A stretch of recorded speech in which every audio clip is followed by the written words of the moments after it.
नमस्कार मित्रों, राधे राधे। मैं हूँ पायल कश्यप और आपका अपने चैनल में हार्दिक अभिनंदन है। दोस्तों, आज की इस वीडियो में हम शिव पुराण में वर्णित शिव जी की नंदीश्वर अवतार का वर्णन करने वाले हैं। तो ऐसी ही कथाओं को हमारे चैनल पर सुनने के लिए हमारे चैनल को सब्सक्राइब जरूर कर लें और वीडियो पसंद आए तो लाइक करना बिल्कुल भी ना भूलें। तो चलिए कथा शुरू करते हैं। एक बार की बात है, शिलाद के पितरों ने उनसे पुत्र उत्पन्न करने के लिए आग्रह किया, जिससे कि उन्हें मुक्ति और मोक्ष मिल सके।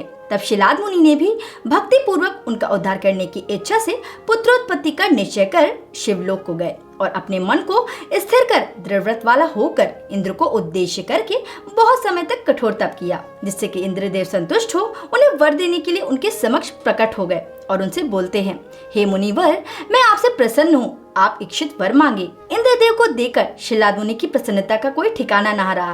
उन्होंने उनको प्रणाम किया और उनकी स्तुति कर उनसे कहते हैं, हे प्रभु, यदि आप मुझसे प्रसन्न हैं तो मुझे एक ऐसा पुत्र प्रदान करें जो अमर हो और उत्तम व्रत वाला हो। तब इंद्रदेव बोलते हैं, हे मुनि श्रेष्ठ, आपको योनि से उत्पन्न तथा मृत्यु से प्राप्त होने वाला पुत्र तो मैं दे सकता हूँ, परंतु मृत्यु रहित नहीं, क्योंकि ऐसा पुत्र तो भगवान विष्णु और ब्रह्मा या अन्य कोई देवता भी नहीं दे सकते। वे दोनों भी शिव जी के शरीर से उत्पन्न होते हैं और मृत्यु को प्राप्त होते हैं। उनकी आयु का प्रमाण भी वेदों में अलग अलग कहा गया है, लेकिन यदि देवादिदेव महादेव को आप प्रसन्न कर दें तो आपको यह दुर्लभ वर भी प्राप्त हो सकता है। इस तरह शिलाद मुनि इंद्रदेव के चले जाने पर भगवान शिव की आराधना में लग गए और कई दिन रातें बीत गईं और इस तरह दिन रात तपस्या करते हुए उन्हें दिव्य 1000 वर्ष बीत गए। उनका शरीर रक्त मांस तथा त्वचा रहित हो गया। शरीर पर कीड़े मकोड़ों की छाप लग गई, हरी हरी घासें उग गई, यहाँ तक कि मिट्टी का पूरा ढेर उनके शरीर पर लद गया। फिर भी वे अपने तप पर अडिग रहे और भगवान शिव की आराधना में लीन थे। इस तरह उनकी कठिन तपस्या देखकर भगवान शिव प्रसन्न हो गए और माँ पार्वती सहित उन्हें दर्शन दिया। शिव जी के हाथों का स्पर्श होते ही शिलाद मुनि पुनः अपने पूर्व रूप में आ गए और भगवान को देखकर खुशी के मारे उनके अश्रुओं की धारा बहने लगी और घुटने के बल गिरकर उनके चरणों में प्रणाम कर उनकी स्तुति करने लगे। तब महादेव भी शिलाद से बोलते हैं, हे मुनि श्रेष्ठ, मैं आपको वर देने के लिए आया हूँ, क्योंकि मैं आपकी तपस्या से बहुत प्रसन्न हूँ। आप अपना इच्छित वर मांगे। तब शिलाद मुनि ने उन्हें प्रसन्न हुआ देखकर अपना इच्छित वर उनसे प्रस्तुत किया और कहा, हे प्रभु, यदि आप मुझसे प्रसन्न हैं तो मुझे एक आयुनिज और मृत्युहीन पुत्र प्रदान करें। शिलाद मुनि की यह बातें सुनकर भगवान शिव हंसकर कहते हैं, तपोधन, पूर्व काल में ब्रह्मा तथा देवताओं ने भी मेरे अवतार के लिए तपस्या द्वारा मेरी आराधना की थी, इसलिए उनकी और आपकी इच्छा पूरी करने का अब वह समय आ गया है। अतः हे मुनि श्रेष्ठ, मैं आपके घर में अब आयुनिज पुत्र के रूप में अवतरित होऊंगा और आप मुझ तीनों लोगों के पिता के भी पिता बन जाएंगे। इस प्रकार उन्हें वर देकर महादेव पार्वती से अंतर्धान हो गए। कुछ समय बीता। शिलाद मुनि यज्ञ स्थल पर यज्ञ करने के लिए बैठे ही थे कि तभी यज्ञ आरंभ से पूर्व ही एक दिव्य पुत्र उत्पन्न हुआ, जिसे देखकर सभी देवगण ब्रह्मा विष्णु प्रसन्न हो गए और उनका समादर और आलिंगन करने के लिए उनके सामने प्रस्तुत हुए और भगवान के ही अवतार जानकर उनकी स्तुति भी की। साथ ही भगवान शिव और पार्वती माता की स्तुति कर अपने अपने लोक को चले गए। शिलाद मुनि अपने पुत्र के उत्पन्न होने से काफी ज्यादा प्रसन्न थे, इसलिए उन्होंने अपने पुत्र से कहा, हे पुत्र, तुमने मुझे आनंदित किया है, इसलिए आपका नाम नंदी होगा।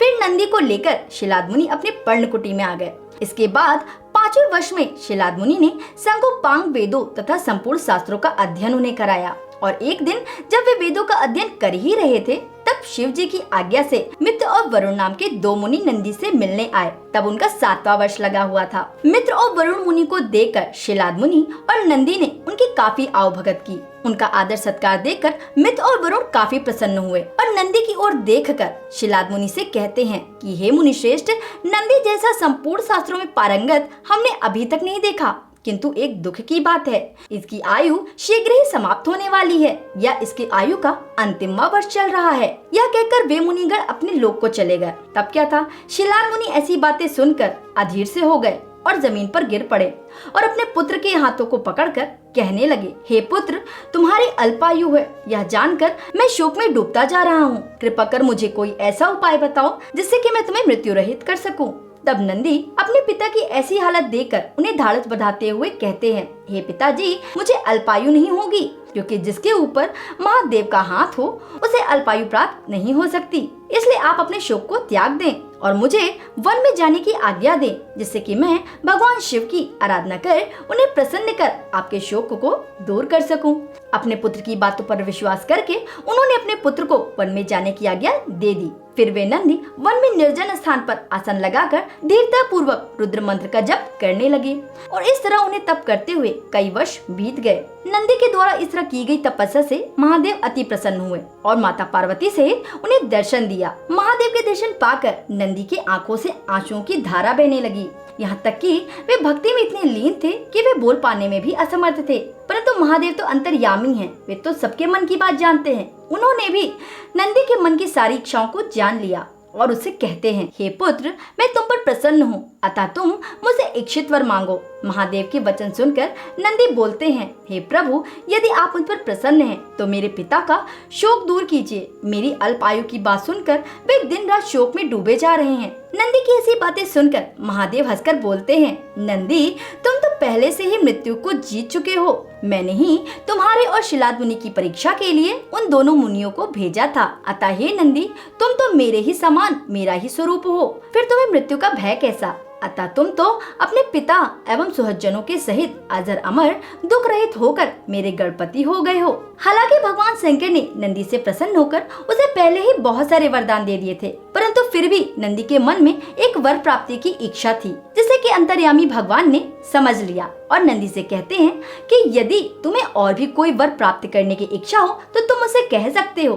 तब नंदी बोलते हैं, हे प्रभु, ये जो आपके धनुष में लिपटी हुई पताके में वृषभ बने हैं, आप उसी रूप में मुझे अपना वाहन स्वीकार करें, ताकि मैं सदैव आपका वाहन बनकर निरंतर आपकी भक्ति में लीन रहूं। नंदी की इस तरह अपने प्रति भक्ति और श्रद्धा देखकर महादेव और प्रसन्न हो गए और उससे कहते हैं, हे पुत्र, ऐसा ही होगा, तुम मेरे वाहन बनोगे और सदैव मेरे ही समीप निवास करोगे, क्योंकि मैं निरंतर ध्यानस्थ रहता हूँ। इसलिए जो व्यक्ति अपने मन की इच्छा को तुम्हारे कानों में कहेगा वह सीधा मुझ तक पहुँचेगा। इस प्रकार कहकर भगवान शिव ने अपने गले से कमल की बनी हुई माला नंदी को पहना दी। गले में माला पड़ते ही नंदी भी 3 नेत्रों वाले और 10 भुजाओं वाले होकर भगवान शिव के समान ही हो गए। कुछ समय बीतने पर उनका विवाह श्वेता नाम की एक मरुत कन्या से हुआ। फिर दोनों ही भगवान शिव और माता पार्वती की सेवा में इतना लीन रहते कि उन्हें अपनी सुध बुध का भी ध्यान नहीं रहता। यह सब देखते हुए माता पार्वती श्वेता से भी प्रसन्न हो गई और उसे वर देते हुए कहती हैं, हे श्वेता,